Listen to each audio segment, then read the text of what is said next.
Trump نے آیت اللہ خامنہ کے قتل کا منصوبہ مسترد کر دیا۔ برطانوی خبر ایجنسی رائٹرز کا انکشاف۔ کہا امریکی صدر کے سامنے ایرانی سپریم لیڈر کے قتل کا منصوبہ رکھا گیا جسے ویٹو کر دیا گیا۔ امریکی انتظامیہ کے 2 اہلکاروں کی رائٹرز سے گفتگو۔ اسرائیلی وزیر اعظم نیتن یاہو کا منصوبے سے متعلق سوال پر جواب دینے سے انکار۔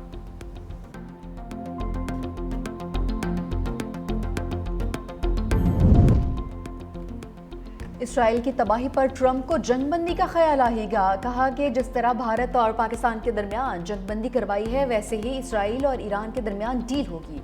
تجارت پر پاکستان اور بھارت کے بہترین رہنماؤں سے جنگ رکوانے کا فیصلہ کروایا۔ اپنی پہلی مدت کے دوران سربیا اور کوسوو کو جنگ سے روکا ہے۔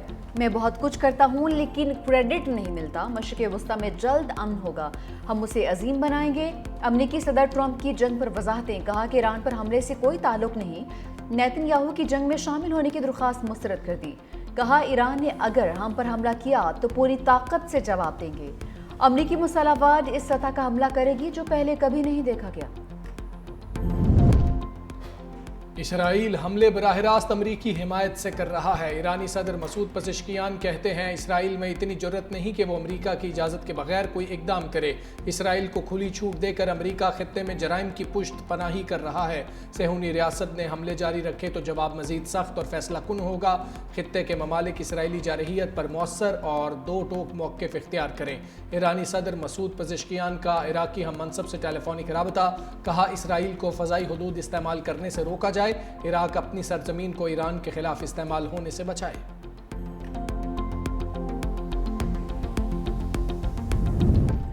امریکی صدر ٹرمپ اور ترک ہم منصب کے درمیان ٹیلی فونک رابطہ۔ اردوان کا اسرائیل ایران جنگ پر ٹرمپ کے بیان کا خیر مقدم۔ کہا تنازع خطے کو آگ میں جھونک سکتا ہے، فوری روکنا ہوگا۔ ترکیہ کی ایران کے جوہری مسئلے کے حل کے لیے سفارتی کردار ادا کرنے کی پیشکش۔ بولے دونوں جانب ناقابل تلافی معاشی اور انسانی نقصان ہو چکا، صرف سفارتکاری ہی مسئلے کا حل ہے۔ ایران اور اسرائیل معاہدہ کریں گے، بات چیت جاری ہے۔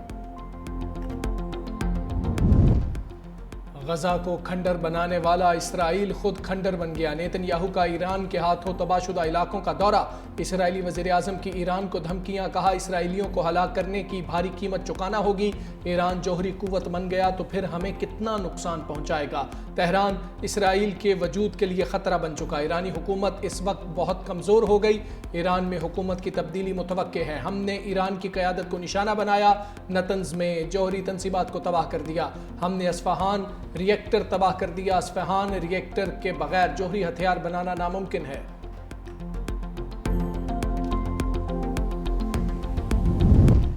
چینی وزیر خارجہ وانگ یی کا ایرانی ہم منصب عباس عراقچی سے ٹیلی فونک رابطہ۔ چینی وزیر خارجہ نے کہا کہ ایٹمی تنصیبات پر حملے کر کے اسرائیل خطرناک روایت قائم کر رہا ہے۔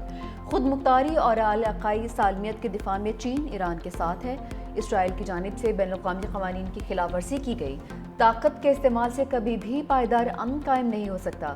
ایرانی وزیر خارجہ عباس کہتے ہیں کہ اسرائیلی حملے امریکی مدد کے بغیر ممکن نہیں۔ امریکہ کے اسرائیلی حملوں میں پشت پناہی کے ثبوت موجود ہیں۔ اسرائیل نے ایٹمی تنصیبات پر حملہ کر کے ریڈ لائن عبور کی ہے۔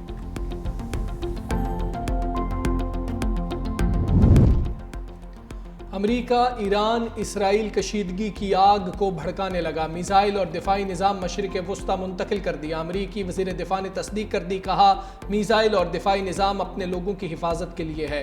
یوکرین کے صدر زیلنسکی نے انکشاف کیا۔ یوکرین بھیجے جانے والے 20,000 میزائل مشرق وسطیٰ بھیجے گئے۔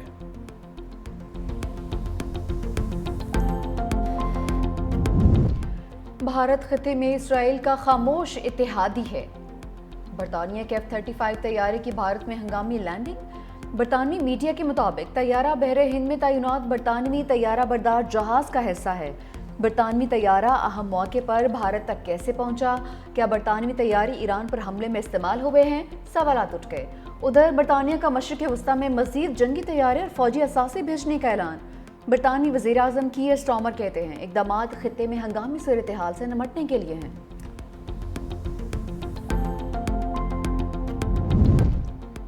سابق اسرائیلی وزیر اعظم ایہود باراک کا ایرانی حملوں میں اسرائیل کی بے بسی کا اعتراف، کہا اسرائیل تنہا ایران کے حملوں کو روکنے کی صلاحیت نہیں رکھتا۔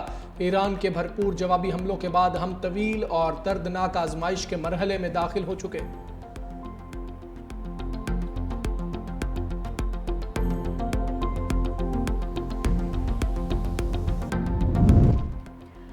ایران میں اسرائیلی ایجنٹس کے گرد گھیرا تنگ۔ ایرانی میڈیا کے مطابق ایران نے بدنام زمانہ اسرائیلی خفیہ ایجنسی موساد کے 2 ایجنٹس گرفتار کر لیے۔ ایجنٹس مبینہ طور پر دھماکہ خیز مواد تیار کر رہے تھے۔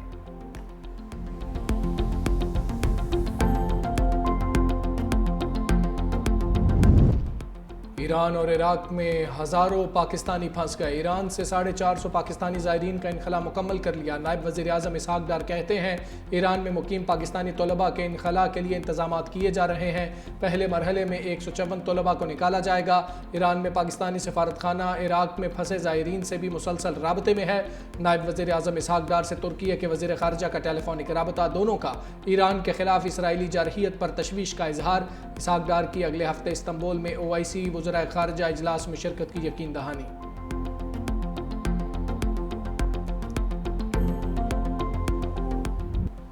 حکومت کی بجٹ کے بعد عوام کو مہنگے پیٹرول کی سلامی۔ پیٹرولیم مصنوعات کی قیمتوں میں رد و بدل کا اعلان۔ پیٹرول 4 روپے 80 پیسے مہنگا، نئی قیمت 258 روپے 43 پیسے ہو گئی۔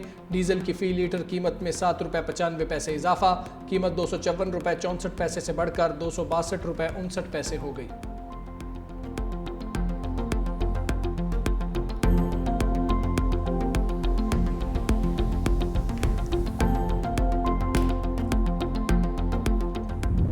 پاکستان میں دہشت گردی کے واقعات میں بھارت کا ہاتھ ہے۔ بلاول بھٹو کا جرمن نشریاتی ادارے کو انٹرویو، کہا ہم نے کبھی نہیں کہا کہ دہشت گردی کی وجہ سے جنگ چھیڑ دیں گے۔ بھارت کی پاکستان کا پانی روکنے کی دھمکی اقوام متحدہ کے چارٹر کی خلاف ورزی ہے۔ پانی روکنا ہمارے وجود کو خطرے میں ڈالنے کے مترادف ہے۔ بھارت کو سنتاس معاہدے کی معطلی کا فیصلہ واپس لینا پڑے گا۔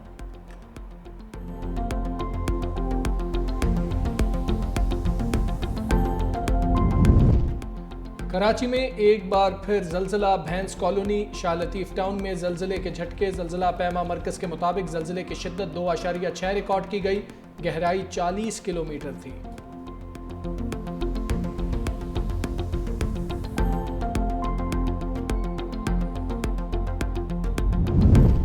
عالمی مالیاتی اداروں کا پاکستان پر اعتماد۔ انٹرنیشنل فائنانس کارپوریشن کی ریکوڈک کے لیے $40 کروڑ کی معاونت۔ منصوبے میں IFC کی سرمایہ کاری $70 کروڑ تک پہنچ گئی۔ ریکوڈک منصوبے کی لاگت $6 ارب 60 کروڑ۔ مالیاتی اتحاد قرض اور سرمایہ سے فنڈز فراہم کرے گا۔ ریکوڈک سے 37 سال میں $74 ارب تک آمدن کی توقع ہے۔ تانبے اور سونے کا منصوبہ 2018 میں پیداوار شروع کرے گا۔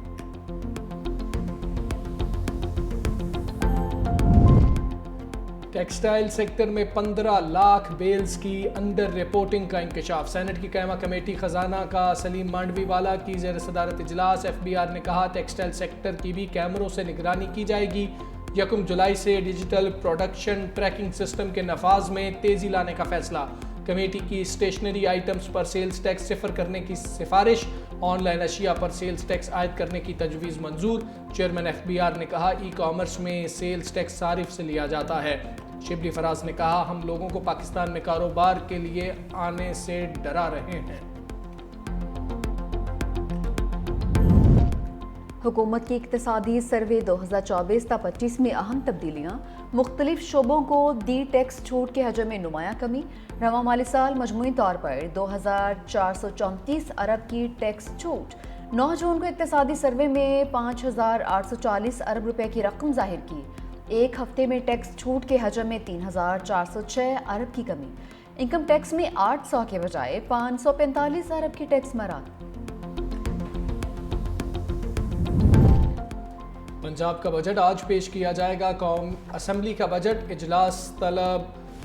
گورنر پنجاب نے نوٹیفیکیشن جاری کر دیا۔ آئندہ مالی سال کا بجٹ وزیر خزانہ پنجاب مشتبہ شجاع الرحمان پیش کریں گے۔ 2024-25 کے ضمنی بجٹ کی منظوری بھی ایجنڈے میں شامل۔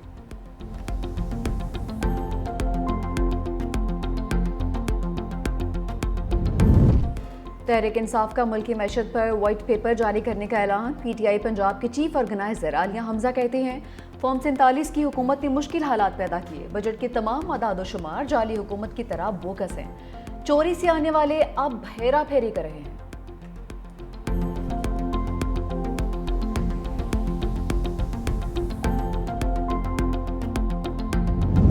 اور خبردار، پلاسٹک بیگ کا استعمال سلاخوں کے پیچھے بھیج سکتا ہے۔ کراچی سمیت سندھ میں پلاسٹک بیگز کے استعمال پر مکمل پابندی عائد، خلاف ورزی پر جرمانے گرفتاریاں ہوں گی۔ میئر کراچی مرتضی وہاب کہتے ہیں پلاسٹک کی تھیلیاں بڑے شہری مسائل کا سبب بن رہی ہیں، ان کی وجہ سے نالے اور گٹر چوک ہو جاتے ہیں، صفائی میں کروڑوں روپے خرچ ہوتے ہیں۔ مزید کہا ماضی میں شہر میں چائنا کٹنگ اور قبضہ مافیا تھا، ہم مافیاز کے ساتھ لڑ رہے ہیں۔